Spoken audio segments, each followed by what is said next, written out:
Alright guys, welcome back to the channel. Thanks for taking time to watch the video today. I really appreciate it. We have more PlayStation news, rumors, and leaks to go over and discuss. So before we dive into today's topics, do me a favor and hit that like button to help this video out and show your support. And if you are new here to the channel, be sure to hit that subscribe button as well. The first topic we're discussing is a very interesting one because it seems that Housemarque is teasing some Returnal DLC. At least that's what everyone seems to think based off of this new tweet that Housemarque put out on their official Twitter account. It's a picture of an area that seems to be new. Nobody can really recognize this.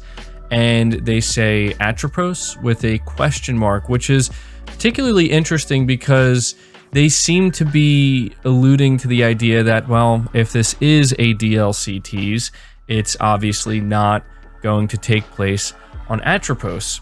Now, I was looking over this Twitter post and literally everybody is saying that this is a DLC tease, to the point where if this wasn't a DLC tease of some kind, I feel as though Housemarque would pretty much have to come out, or they would have come out by now and made it clear that this was just, you know, a regular tweet, not meant to be some type of tease of anything, but they haven't done that as of yet, and the tweet's been out for a good couple of hours now. So I think it's safe to say we're going to be getting something new for Returnal, and to me this is very exciting because I really enjoyed Returnal. It's my personal game of the year, and you know, I feel as though I did everything I could possibly do in the game, and so if they do drop some type of premium expansion of some kind, I'm definitely going to be all over that, and I hope they do. And if they are going to, I think there's a decent possibility that if this is in fact DLC they're teasing, we may see this announced at the upcoming Game Awards. So yeah, hopefully that's what this is, but if it's not and Housemarque updates us or something like that, I'll be sure to let you guys know. But let me know down in the comments below if you would like to get some DLC for Returnal. The next topic in line talks about the Uncharted Legacy of Thieves collection. We have some updates on this title. So, reading from PlayStation Universe, Naughty Dog's upcoming Uncharted Legacy of Thieves collection has been rated by the ESRB, which is the second rating so far this month after Australia's ratings board also rated the bundle. Both ratings suggest that the collection, which includes Uncharted 4: Thief's End and Uncharted The Lost Legacy, will be released pretty soon, although all we know right now is that it will show up at some point in early 2022. Now, at this point, it seems incredibly likely to me that Sony is planning to release this collection alongside the Uncharted movie. It makes a ton of sense why they would want to do that. And that does fall in line with early 2022. The Uncharted movie releases on February 18th, 2022, if I'm not mistaken. So I wouldn't be surprised if it's out that same week, maybe even the same day.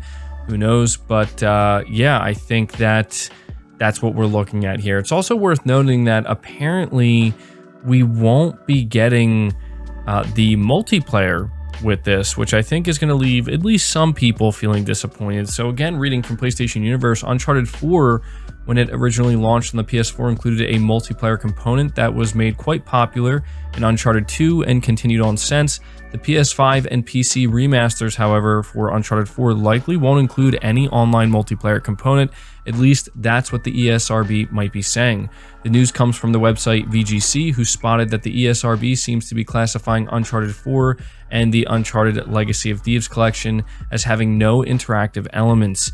To the ESRB, interactive elements includes interacting with players online, but Uncharted 4 and Lost Legacy are both classified in reference to online interactions.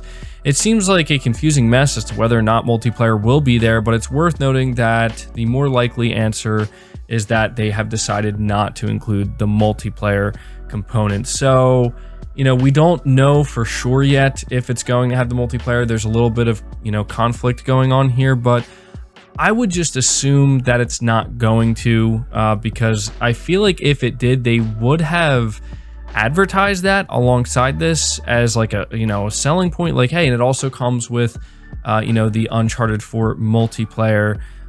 And some people are feeling pretty disappointed about that, but I think most people will be okay with it. I don't know, I've never really did play the Uncharted multiplayer, so you can let me know down in the comments below what you think of that. But we're moving on to the next topic, which talks again about SIFU, and we have a little bit of new information coming from the developer on this title. Speaking during an interview with MP First, Pierre Tarno, executive producer at Slowclap, has revealed that difficulty options may be added to SIFU post-launch, and noted that the game can be complete without actually dying or aging. And so here's a direct quote. "We want SIFU to challenge players and to encourage them to learn, improve, and adapt. The ability to rise up from death will help new players by allowing them to fail and try again multiple times when they face difficulty. But the price of mistakes will rapidly increase, and in order to fully complete the game, they will have to master the combat system." And so I thought that this was pretty interesting, because there's always a debate about difficulty in games. And, I have no problem whatsoever if there are developers who say, look, we have a vision with our game, and that vision does not include difficulty options. We have a specific, difficulty ramp up that we want to have.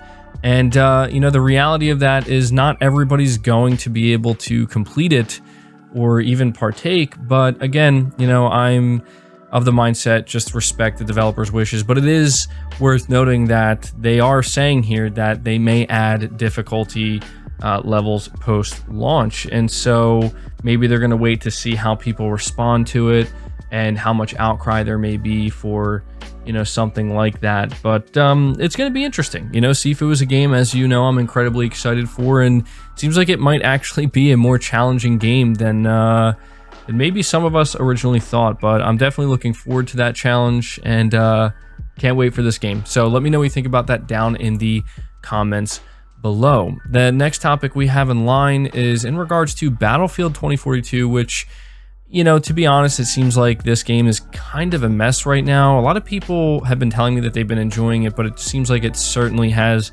a lot of issues. But if you are playing it on the PS5, it seems that between the PS5 version and the Xbox Series X version, the PS5 seems to come out on top when it comes to frame rate. So if that's something that's really important to you, this may be some good news. So again, reading from PlayStation Universe, the folks over at VG Tech have put Battlefield 2042 under the microscope on PS5 and Xbox Series X and S, and have found that the version running on Sony's latest console has the edge in terms of frame rate, which is prone to hiccups on Microsoft's console.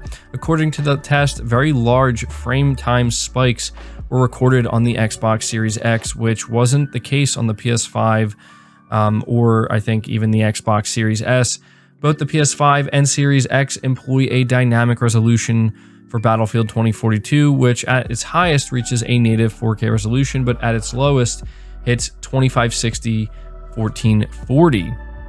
And so I thought that this was just worth taking a moment to talk about. Some people get really upset for some reason anytime I'm talking about this. They'll say, well, how come you don't talk about this when Xbox has the advantage? Because I'm not an Xbox channel. I'm not speaking to Xbox players specifically. I'm speaking to PlayStation players. And, if you are somebody who is playing Battlefield 2042 on the PS5, or even if you're trying to decide which console to get it on, as of right now, it seems like the better version is the PS5 version. Although, again, I have to emphasize that apparently this game is kind of a mess across the board. It doesn't really matter where you're playing it. You're going to have some issues currently.